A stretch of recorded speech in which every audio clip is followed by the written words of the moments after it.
अरे दोस्त, अगर ऐसी मजेदार जानकारी वाले वीडियो तुम्हारी आंखों में सर्कस शो की तरह चमकना चाहिए तो हमारे इस चैनल को सब्सक्राइब करो और बेल आइकन को जोर से ठोक दो।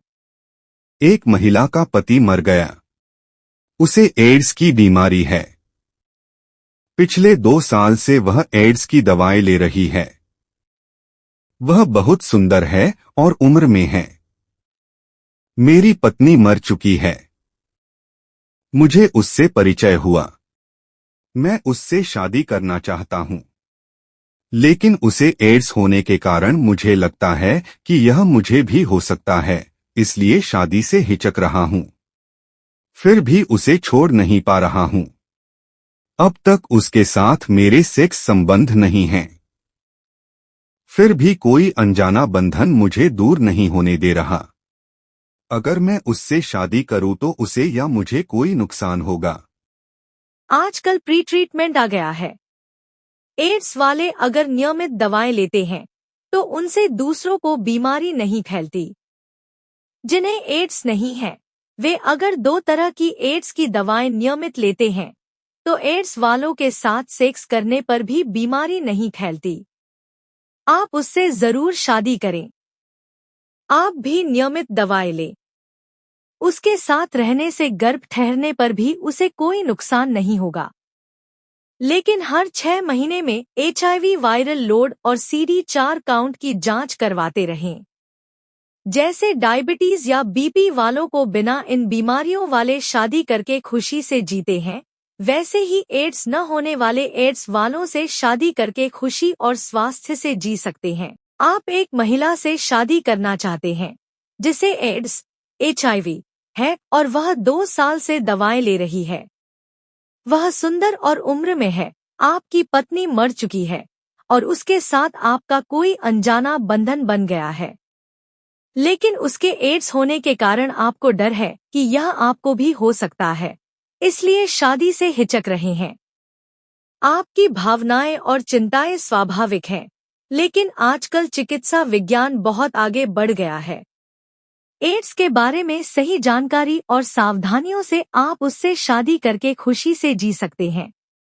एड्स HIV पहले एक लाइलाज, जानलेवा बीमारी मानी जाती थी, लेकिन अब एंटीरेट्रोवायरल थेरेपी 8 जैसी दवाओं से इसे नियंत्रित किया जा सकता है। वह 2 साल से दवाएं ले रही है तो उसके शरीर में वायरल लोड, वायरस का स्तर बहुत कम होने की संभावना है। चिकित्सा में UU अनडिटेक्टेबल अनट्रांसमिटेबल सिद्धांत कहता है कि अगर HIV वाला व्यक्ति नियमित दवाएं लेता है और उसका वायरल लोड अनडिटेक्टेबल है तो बीमारी दूसरों को फैलने की संभावना लगभग 0 है।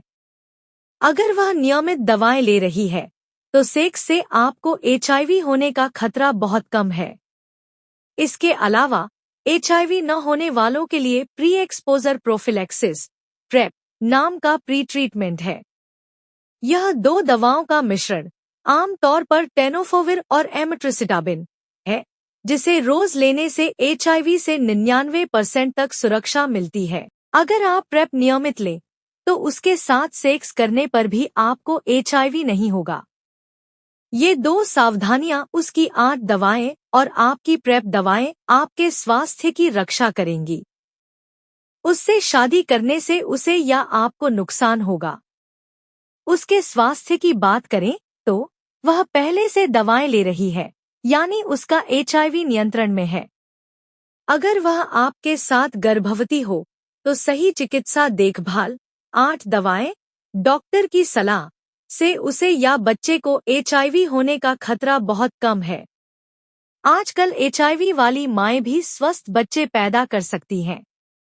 आपके स्वास्थ्य के लिए PrEP दवाएं लेना और कंडोम जैसे सुरक्षात्मक तरीके अपनाने से आपको HIV नहीं होगा। इन सावधानियों से आप दोनों को कोई नुकसान नहीं है। हालांकि कुछ सावधानियां जरूरी है। उसे हर 6 महीने में HIV वायरल लोड और CD4 काउंट की जांच करवानी चाहिए ताकि उसका स्वास्थ्य नियंत्रण में रहे।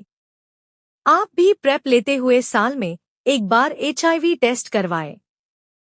ये सब करें तो जैसे डायबिटीज या बीपी वालों को बिना इन बीमारियों वाले शादी करके खुशी से जीते हैं, वैसे ही आप उससे शादी करके खुशी और स्वास्थ्य से जी सकते हैं। आपको उसके प्रति गहरा भावनात्मक लगाव है और उसे छोड़ नहीं पा रहे। इस बंधन का सम्मान करें। उससे शादी करके आप उसे नया जीवन और खुद को खुशी दे सकते हैं। एक डॉक्टर या एचआईवी विशेषज्ञ से मिलकर प्रेप की पूरी जानकारी लें और उसके साथ मिलकर स्वस्थ जीवन शैली अपनाएं। इन सावधानियों से अपने डर को दूर करके सुखी वैवाहिक जीवन जी सकते हैं।